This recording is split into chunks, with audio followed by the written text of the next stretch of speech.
श्री संत ज्ञानेश्वर महाराजांनी 6व्या अध्यायामध्ये साधकाने करावयाच्या ध्यानयोगाचे वर्णन करताना जे काही आसन तयार केले आहे त्या रम्यस्थळी ते आसन तयार करून त्या आसनास नमस्कार करून आपल्या सद्गुरूस आठवावे असे सांगितले आहे। सद्गुरूस आठवताना साधकाने सद्गुरूची काय प्रार्थना करावी, त्यांना कशी विनवणी करावी याबद्दल खूप छान शब्दामध्ये वर्णन केले आहे। याबाबत श्री वाय जी जोशी यांनी त्यांच्या सुबोध ज्ञानेश्वरी या ग्रंथात खूप छान वर्णन केले आहे। ते याप्रमाणे आहे। पाऊस पाण्याने मोठे ओढे नाले पावसाळ्यात निर्माण होतात, पण त्यांना जर योग्य वाट मिळून ते गंगा नदीला मिळाले तर त्यांचे ओढ्या नाल्यांचे स्वरूप जाऊन ते गंगा नदीत होऊन जातात। तेव्हा सद्गुरूला गंगा नदीची उपमा शोभेल असे वाटते, पण ती गंगा नदी अखेर महासागराला मिळते, म्हणून सद्गुरूंना गंगा नदीऐवजी विशाल महासागराची उपमा द्यावी असे वाटते। पण महासागराची भव्यता सद्गुरूला शोभेल, पण महासागराचा खारटपणा सद्गुरूच्या ठिकाणी कल्पावा लागेल। पण सद्गुरूचे रूप अमृताहूनही आगळे असते, म्हणून वाटते महासागराला भरती आणणाऱ्या चंद्राची उपमा सद्गुरूंना द्यावी। पण चंद्राची उपमा तर सद्गुरूंना कशी द्यावी, कशी शोभेल ती? कारण चंद्र हा सूर्यामुळे प्रकाशित होतो आणि सद्गुरू हे स्वयंप्रकाशित आहेत, तेव्हा चंद्र ही सद्गुरू वर्णनाला फिका वाटतो। मग काय सद्गुरूंना सूर्याची उपमा द्यावी?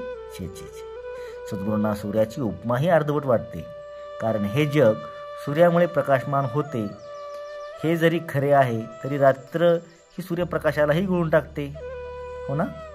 सद्गुरू बोधाचा प्रकाश हा अक्षय आहे। केवळ उंचीमुळे सद्गुरूंना मेरू पर्वताची उपमा द्यावीशी वाटते, पण कितीही उंच झाला तरी मेरू पर्वत हा दगडांचा मोठा ढिगच आहे। मेरू पर्वत अर्थाची करुणा येऊन कधीतरी पाझरतो काय, पण हीन दिन पाहताच सद्गुरूंच्या हृदयाला प्रेमाचा पाझर फुटतो आणि आपल्या उपदेशाने ते हीन दिनांचे अर्थ नाहीसे करतो।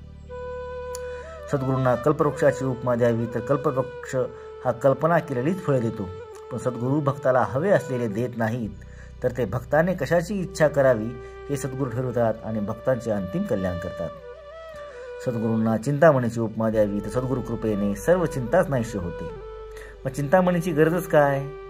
सद्गुरू कृपेने भक्ताला कोणतीही कामनाच राहत नाही, तेव्हा सद्गुरूंना कामधेनू तर कसे म्हणावे? जेव्हा सद्गुरूंना कोणताच दृष्टांत उपमा शोभत नाही, तेव्हा ज्यांचे वर्णनच करता येत नाही हेच ज्यांचे संपूर्ण वर्णन त्या सद्गुरूंचे स्मरण साधकाने करावे म्हणजे काय होते? सुगंधी फुलांच्या वासाने आपली वृत्ती जशी प्रफुल्लित होते, तशी श्री सद्गुरू स्मरणाने साधकाच्या मनाला त्यावेळी एक निराळा सुवास येऊ लागतो।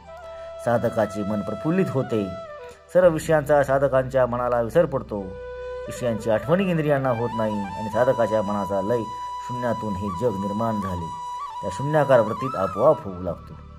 सर्व तऱ्हेच्या सात्विक भावांनी साधकांचे मन रंगून जाते, साधकाच्या मनाचे मनपणच नाहीसे होते। अशा तऱ्हेने सगळीकडे एकच एक आनंद भरला आहे। या ऐक्यबोधाने साधक रंगून गेला की मग त्याने त्या तयार केलेल्या आसनावर बसावे।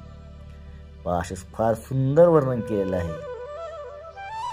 धन्यवाद। श्रीराम समर्थ।